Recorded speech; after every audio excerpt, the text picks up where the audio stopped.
Greetings everybody and welcome to Madrid Ball. I hope you're safe and sound, and I hope you're absolutely jubilant Madridistas, because Real Madrid have their hands on the first silverware of the year. Saudi Arabia is turning out to be more of a fortress for the Los Blacos. Whenever we visit the country, we are coming out with memorable moments, and yesterday it was Thibaut Courtois and Luka Modric who played at a sublime level to get Madrid over the line. It was a well-rounded performance from the team. You could see the desire to go out there and reclaim the Super Cup, which was snatched by Athletic a year ago. The players carried a positive attitude. After having a trophyless season, the prospect of winning a trophy was the only thing in the minds of the players. Our legendary coach Carlo Ancelotti as well was absolutely delighted to win the trophy after going trophyless at Napoli and Everton, and this hunger for glory was the driving factor as Real Madrid claimed their 12th Super Cup. Real Madrid is a team which is used to winning, and any prolonged trophy drought is always a sticking point for the players, the coach and the management. And although the Super Cup isn't the most highly rated, definitely this win is going to play a major factor in boosting the confidence of the team.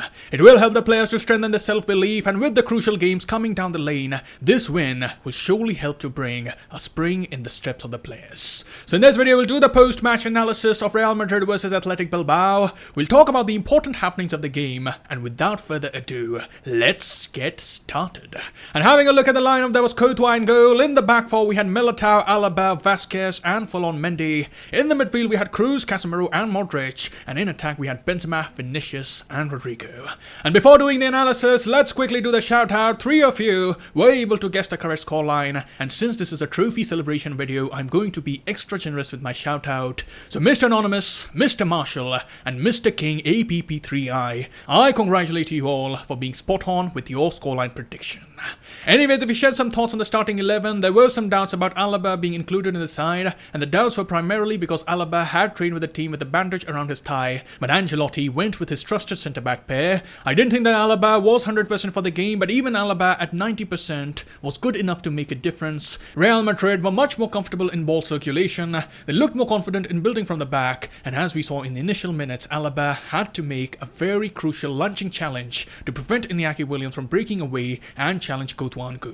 Madrid would have been caught had Alaba not taken care of business there, but fortunately he did, and I thought the Austrian put up a decent showing in the match. And coming to the player occupying the right wing, Rodrigo came in for the injured Marco Asensio, and the young Brazilian, in my opinion, was the most vibrant attacker on the night. He was taking on defenders, creating a lot of problems to Athletic with his pace, and yes, it wasn't a perfect performance, but he was the one who came up with the assist for the first goal. His decision making while taking on shots still needs to improve, but overall it was a net positive performance from the youngster. And now if we talk about the first half, both the teams had started the game with a positive attitude. Real Madrid were looking to assert themselves early on. You could clearly see the midfield was putting more effort to take control of proceedings. I particularly remember this instance where Cruz was the one leading the press on the front in the initial minutes. We usually don't see that from Cruz. He usually is more involved in staying back, almost playing the role of a quarterback at times, and he helps in the build-up play, but yesterday he was sprinting more often and covering a lot of ground. Athletic took counter the attacks of Madrid, used to stay more compact. You could clearly see they were staying narrow, defending in 2 backs of 4, and as for Real Madrid, it was interesting to note that the Los Blacos were defending with a 4-1-4-1 setup. Benzema used to stay up top, and Vinicius was more involved in tracking back, doing the defensive duties, which was completely different to what we saw against Barcelona. In the semi-final, as you remember, Vinicius was the man up top who was tasked to break on the counters. So the match was progressing at a steady rate, and seeing Athletic stay compact, Madrid were forced to penetrate to the wide areas. We put in a lot of crosses, attempting to find Karim Benzema at the end of it, but in the end the first goal came through our very own midfield maestro, who is ruling back the years at the moment. It all started with Cruz and Casemiro, who were successful in bypassing the press of Athletic. Casemiro saw Modric in space, who quickly passed the ball to Rodrigo on the right wing, and as good the finish was from Modric, we have to give credit to Rodrigo for creating the panic in the Athletic defense. He kept charging, he attracted the attention of 4 defenders, creating space for the rest of the teammates, and then with a cheeky pass, he found Modric just at the end of the box. And what can we say about the finish? It was phenomenal in its own right. Luka Modric took on the shot, it had the curve, it had the power, it had the precision, and Simon looked totally powerless to stop that from going in. Modric has the tendency of scoring some absolute screamers when he does score, and what a timely goal it was on a big night when all Madridistas were hoping for Madrid to take the lead. And as for the Croatian, he is a gem of a player. Modric always delivers in the finals. You look at the finals we played over the years against Liverpool in the Champions League, it He was absolutely world class there, and yesterday the master once again showed age is just a number for him.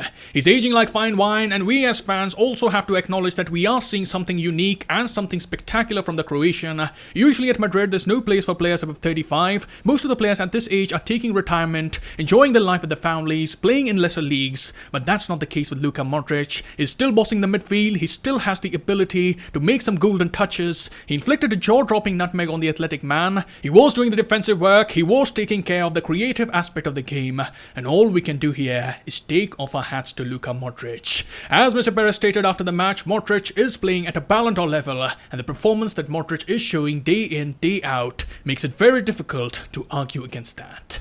And coming to the second half, Madrid almost put the game to bed very early. They got the second goal cushion through a Benzema penalty, which was very well taken. The keeper went the right way, but it was well struck and well placed, and all Madrid had to do from there was to see out the minutes. They were in the comfort zone, they were in no rush to do anything out of the box. They kept it simple, they absorbed some of the pressure. Ancelotti put in Valverde to add more legs and defensive strength, and largely things were going in Madrid's favour. However, the way we play these days, games just feel incomplete without an astonishing save from Thibaut Courtois. And definitely Madrid should do away with this practice, but the Belgian wall time and again comes to the rescue of Real Madrid. There is no doubt in my mind that Courtois is the best goalkeeper in the world at the moment, and the save that he made yesterday was astonishingly marvellous. It was all about his presence of mind. He used the trailing leg to clear the shot from Raul Garcia, and Thibaut Courtois made his presence felt with just that one moment of brilliance. So overall it was a good trip to Saudi Arabia. Real Madrid added another trophy to the illustrious trophy collection,